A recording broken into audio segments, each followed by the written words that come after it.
थोड़ी सी रोमा जी। मंत्री जी आपके काफिले में कल हमला हुआ, क्या है पूरा मामला? कल करीब 8 साढ़े 8 बजे की बात है। रात के मड़गांव है, बड़ा प्यारा सा छोटा सा गांव है, भारतीय जनता पार्टी का हमेशा से स्नेह करने वाला गांव है। तो वहां के प्रधान के घर पे कार्यक्रम था, तो हम पहुंचे। पहुंचने के बाद मैं तो घर के अंदर चला गया जहां मीटिंग थी। बाहर एकदम से कुछ नवयुवक आए, मास्क पहने हुए थे और मुंह पे कपड़ा लपेटा हुआ था। तो पहले गाड़ियों पे लाठी डंडों से हमला किया और उसके बाद कुछ घरों से इंटरलॉक टाइलों से पथराव शुरू हुआ।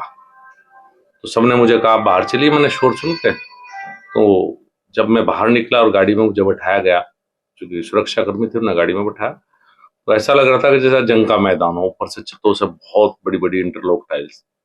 तो करीब 15-20 गाड़ियां क्षतिग्रस्त हुई। काफी जो युवा साथ थे उनको चोट लगी। भगवान का शुक्र है कि जितनी बड़ी वो ईंटें और टाइल्स थी कि किसी बच्चे के सिर पे नहीं लगी। मैं तो इसे भगवान का ही आशीर्वाद कहूंगा कि किसी के हाथ में लगी, किसी के पैर में लगी। तो चोटें हैं लेकिन किसी की जान नहीं गई। जिस तरह से हमला था उसमें किसी की जान भी जा सकती थी, मेरी भी जा सकती थी या किसी और की जान जा सकती थी। तो ऐसा लगता है जैसे सुनियोजित पहले से ही, बिना किसी बात के, बिना किसी उसके, एक तरह से पहले से ही तय किया हो कि ये काम होना है। इस तरह की घटना थी। कौन लोग थे मंत्री जी, कुछ पता चला? ये तो पता नहीं लगा, युवा थे यही बताया गया मुझे, चूंकि मैं अंदर था उस समय, मैं तो सबको नहीं देख पाया, मैं अंदर था। कुछ युवा थे, घरों की छत पे जो लोग थे वो तो दिखाई नहीं दिए क्योंकि रात का अंधेरा था। और वहां पहले से ही बल्ब भी बंद कर दिए गए थे उस गली में, टोटली में। जैसे बाहर लाइटें, आजकल तो सब गाँव में लाइट है, तो पहले लाइटें बंद थी, तो छत पे भी शायद ये दिखाई नहीं दे पाए कि कौन थे। बाकी जो कुछ वीडियो आई हैं उन्हीं के द्वारा मैंने भी देखा है कि कुछ नवयुवक थे। और इस तरह से पहले से ही सब कुछ प्री प्लान था। ये ऐसे लगता है कि आने वाले चुनाव में संजीव बालियान की जीत दिख रही है, तो इस वजह से इस तरह का मामला आ रहा सामने। देखिए, राजनीतिक तो है ही, कोई व्यक्तिगत तो है नहीं। व्यक्तिगत चुनाव चल रहा है, व्यक्तिगत किसी से कुछ है नहीं। जो भी है ये हमला पूर्ण तरह से सुनियोजित है, पहले से तय करवाया गया था, सब प्री प्लान था। किसके घर की छत पे इंटरलॉक नहीं टाइल्स मिलेंगी? गाड़ियां भरी हुई हैं इंटरलॉक टाइल्स से, जो ऊपर से पथराव किया। विधायक, पूर्व विधायक विक्रम सैनी की गाड़ी पूरी तरह टूट गई। ईश्वर का आशीर्वाद है वो मेरी गाड़ी में बैठ गए।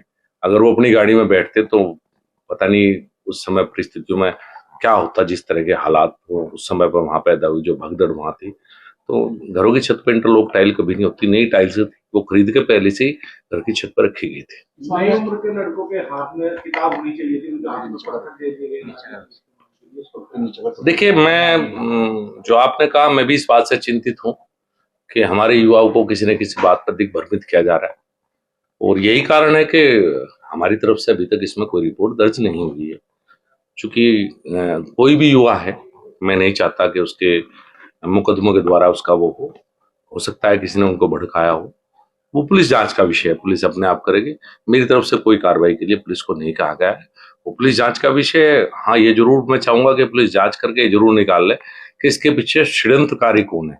बच्चों की कोई दिक्कत नहीं है, बच्चे तो सबके ही हैं, और बच्चे कहीं ना कहीं किसी बात पे आप कई बार बच्चों को भड़का देते हैं, लेकिन मुख्य षड्यंत्रकारी इस भूमिका में कौन था वो पुलिस जांच करके शायद निकालेगी। तार जुड़ जाते हैं, निकल जाते हैं, पुलिस से जांच का विषय। माननीय मुख्यमंत्री को मैंने सारी घटना से अवगत करा दिया है, तो कुछ इस तरह की जांच शायद हो कि भाई जिससे षड्यंत्रकारी का पता लग सके। किसी भी बच्चे के खिलाफ, किसी भी युवा के खिलाफ मैं व्यक्तिगत तौर पर कोई कार्रवाई नहीं चाहता, ना मेरी तरफ से तहरीर दी गई है। युवाओं के लिए क्या कहना चाहते हैं? मैं यही कहना चाहूंगा, बदलता हुआ उत्तर प्रदेश है।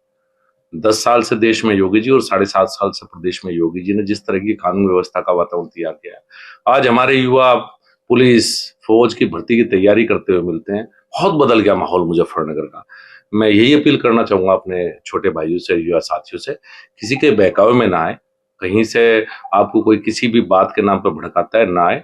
मैं किसी बच्चे का करियर खराब नहीं करना चाहता। मैं नहीं चाहता कि मेरी वजह से अगर किसी से कोई गलती हुई है, कोई बात नहीं, मेरी तरफ से मेरे मन में कोई बात नहीं है।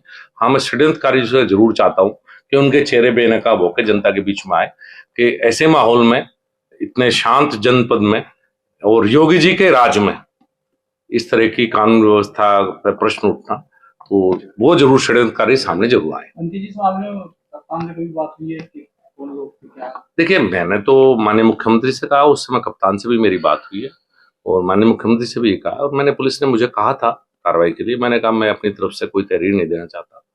मैं तो इसी बताया ना, इसी को भगवान का आशीर्वाद मानता हूँ कि किसी की जान नहीं गई।